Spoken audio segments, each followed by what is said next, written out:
Okay, I realize it's a very sensitive subject, and I'm handling it in a very clinical way. I am a material chemist, and I understand how material is concentrates and how it comes to be.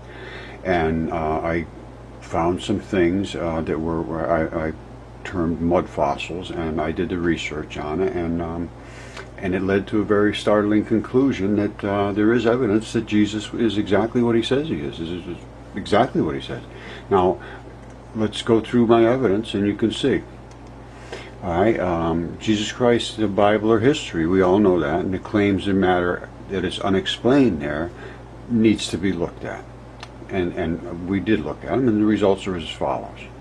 Now, all cultures around the globe state that Venus was born as a fiery comet 3,500 years ago. This has been disputed, but it's written by the eyewitnesses and just dismissed by academics now. Now, as it passed Earth, it caused calamities on Earth everywhere. Emmanuel Velikovsky did all the research on this in 1950, so there was no computers. He actually touched the documents that were written by the hands that witnessed. And here is a link to 60 of the statements he makes about this, and he was proved correct with 32 scientific discoveries that he had predicted. Now, he claims as Venus passed, it almost destroyed the Earth, and it did destroy Mars, literally.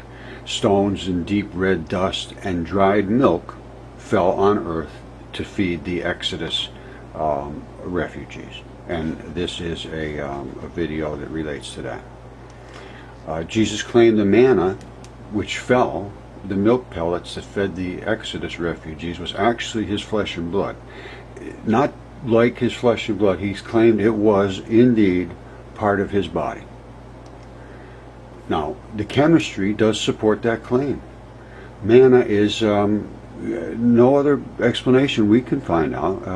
It appears to be from the placenta, which is milky, called lactogenic proteins, a gelatinous afterbirth that would stream down through the atmosphere as pellets, atomized and dried as it came through. The red dust was dried blood, which is iron and is red, and it's fully understood. It's afterbirth blood. The stones were the plates of they're literally limestone in your body. It's called collagen. I think it's called collagen type 1, and it's minerals anyway, and they're built in like a Chinese finger trap configuration, so it's flexible but still very, very sturdy, and that would shatter into little tiny bits and pieces, and that's what the stones were. And we can't account for the chemistry in any other way. Now, this is what states in the Bible, about the live birth of Jesus. And it says live birth of God's Son in space is recorded in Revelations 12.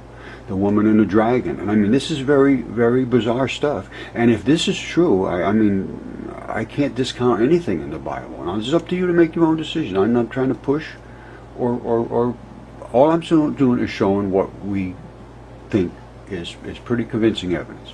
Now, it talks about in the heavens, the woman was clothed with the sun, the moon under her feet, and a crown of stars on her head. She was pregnant and cried out in pain as she was about to give birth. Now, this is in Revelations 12.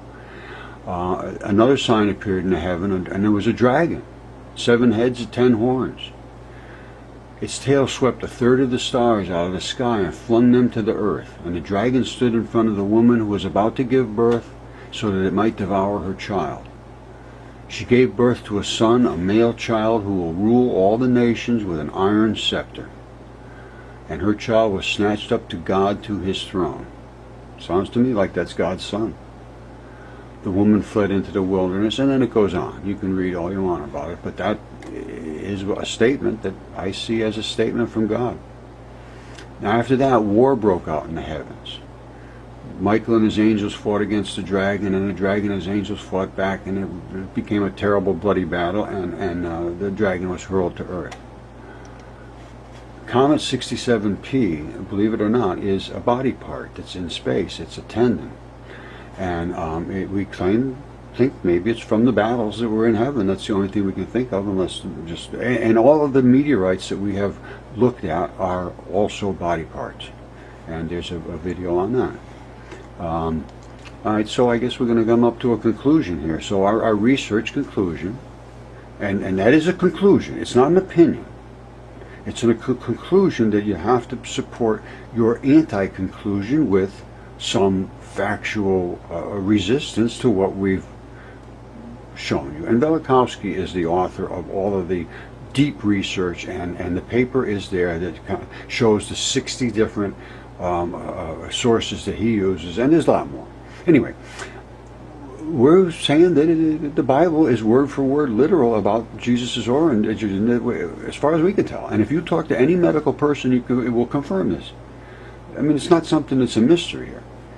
And it was recorded worldwide. It was a worldwide event. This is not just something that's in the Bible. This is in the secular, this is in South America, the Chinese. This is not something, and it was recorded by the hands of people that their eyes witnessed this. It wrenched the earth. It literally changed civilization.